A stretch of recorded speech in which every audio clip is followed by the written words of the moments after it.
not one person can be left out of the conversation. And I say that as someone, you can see on the map behind me, every pin in that map is a place where I've personally written and passed a law that added LGBTQ and often disability and veterans to the definition of minority, so that they have access to economic development, to non-discrimination programs, to all of these things that were not previously open to them. And what I learned in that was people who don't live those experiences are not in the room. And it's partially because the people who invite the speakers to the table to help shape policy or testify or whatever it might be don't know them.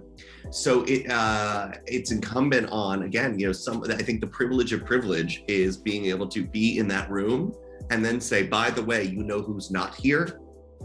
I say I've got a closet full of fabulous sport coats, but each one of them has really long coattails, because any room I go into should be one that I am accompanied by anyone who was not invited.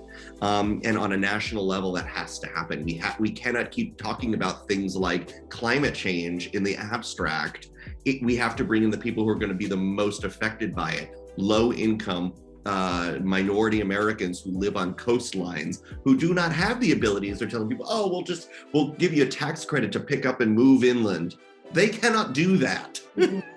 Yeah. And the same is true for education and for gun reform. You're coming up with solutions that are predicated on people having the means and resources to do it for themselves. They're just trying to keep the lights on and food on their table and their kids in school and their kids safe. We, those in any position of authority, have to do whatever we can for them to make sure that the policies are accessible and equitable. And even looking at COVID, it took the leadership of LGBT and Black and Hispanic and immigrant and women's groups to say, you're not getting this to the people who need it because you didn't invite them to talk to them about how. So we, the community leaders, are going to step in and do what we can. Yeah, well, like I said, so look at just consumers. 900 in the U.S. alone, it's $917 billion in consumer power. So think about how you can use that to make a difference. As I'm sure everyone knows, not all chicken nuggets taste the same. Some taste like they hate you. So why would you give that certain company your money? And now look what's happening just this week. Stonewall, the world famous bar in New York City, where really the modern movement began, said they're banning Anheuser-Busch products. There will be no Bud Light, no Stella, none of those beers this month for Pride, because they have a long history of supporting anti-LGBTQ candidates and causes.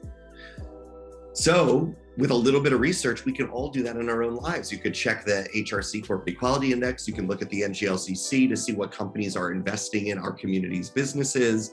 You can put money where your mouth is, literally when you're eating. You can put it where your pillow is when you're sleeping in a hotel, when you're flying, when you're doing anything, and it's at scale, whether it's the cup of coffee, from the big chain store on the corner, or the local vendor who might, if you look through your local organization, might be LGBT or woman or Black owned or Indigenous owned, et cetera.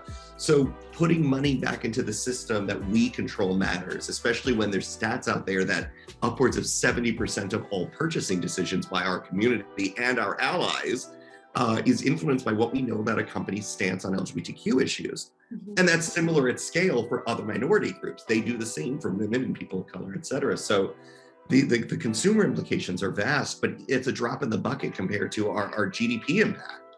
I said there's 1.4 million LGBT business owners in the United States, and they're not just, I joke, they're not just mom and pop shops on Main Street. These are small businesses. They're everything from cookie shops and florists to nuclear defense companies who have major government contracts. And everything, last year we helped a trans woman-owned construction company score a $20 million building project. That sentence couldn't have left my mouth 5 years ago. So that's what we're doing, shattering stereotypes and elevating people in industries where they've always been to the place of visibility that's going to only encourage more. So that's the economic benefits are unbelievable. And then of course, everything that we know about visibility comes along with that. When you demonstrate inclusion, you get better talent. You get people who want to work for you because they know I'll be taken care of. My family will be taken care of. I can talk about, I won't have to tiptoe around the water cooler saying, oh, my girlfriend and I had a party this weekend. Oh, she had to go back to Canada. I'm sorry you didn't meet her. We don't have to do that silly nonsense we used to have to do for decades. We can be ourselves. And we all know when you let someone be themselves at work and expose them to other cultures and other ways of life, everyone gets richer. We take, and for that particular individual, as you might be experiencing, my friend, taking that lead vest off lets you breathe. And when you can breathe better, you work harder because you're being more true to yourself. Well, first and foremost, you can't fix what you don't know. You have to, even if it's aggregated and anonymized data, you have to survey your people. You have to know, how are they feeling? How comfortable are they? Do you even have a sense of the numbers of LGBTQ or other intersections in your workplace? Do you know what your workforce is? And then furthermore, do you know what your marketplace is? Do you know what your consumer network is? Have you done the time to really value that? 10 years ago, in just the LGBT context, you could slap a rainbow on a bottle and say, look, we are friendly. Now we expect more. And I think especially after COVID and after Black Lives Matter and after the movements we've celebrated, we are experiencing a moment where people are looking for tangible outcomes. Like, we don't want to just see your CEO put out a statement on Juneteenth, for example, which is we're celebrating right now in the United States for the first time nationally. We want to see that not only are you putting out the statement, your company is committing to adding, equal proportions of race and gender to your board, maybe even a few LGBTQ seats, someone with disabilities, et cetera, that you're going to write that check, that you're going to, especially I see a lot of leadership on that in the pharma industry right now. And I think it's a really great replicable model that we saw that access to COVID was not equitable, partially because the clinical trials were not equitable and the distributions models were not equitable. They were based on systems that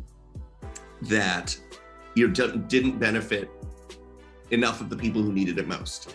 So making sure that you are inviting those experts in, that you are listening to what your own people tell you they want and need to succeed really matters, and that you're doing it authentically in a way that does have a tangible impact on the communities you serve. We can smell a rat. To sum it up, we know when someone's just pinkwashing or whitewashing or any other kind of washing, because we're smart enough now. We know what to look for. So show us that impact. And like I said, pharma didn't just say, we are here to take care of America. We are going to give $1 billion in profits to research that benefits Black healthcare equity, because you know what? We dropped that ball. That's how you make a difference during Black Lives Matter as a healthcare industry. Now let's see energy step up and do the same thing about the environment, and housing industry do the same thing for equitable housing. So that's how we do it. Is you first have to survey, you have to analyze, and you have to get to work. And and frankly, and this is maybe a bit more personal, but I am so tired of everyone saying we need to have the tough conversation. We have been having the tough conversation for 2 decades. My God, so many of my colleagues, started the tough conversations decades ago. We're done. We have the data. We have we know where the shoe in the cog is that we need to pull out to keep the wheels turning. Pull it out and get to work. Fix things. So every extra panel discussion we have on these topics is one more day. Yes, it inspires people to know more and be involved, but if that's not being immediately followed up by action, it's just a delay. Mm-hmm. We don't have time for delays. Lives and livelihoods are on the line.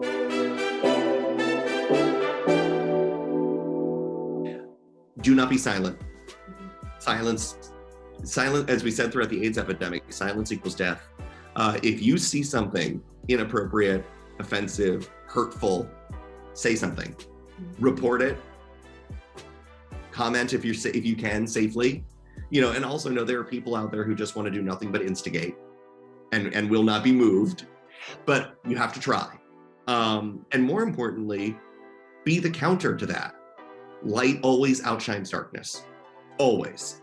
If you see hate, write a post that celebrates your friend who's under attack, or the community that is under attack. And you don't, trust me, anyone who has the internet or cable knows how to find bad news.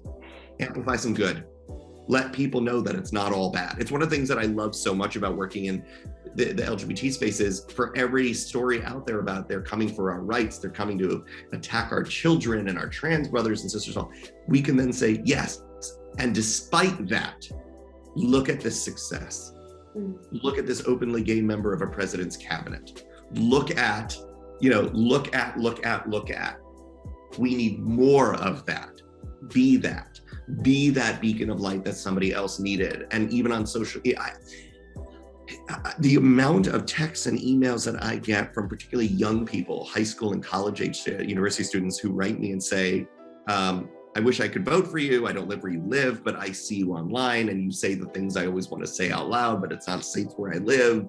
Thanks for that. You've shown me that it's worth, getting yelled at by trolls to do the right thing.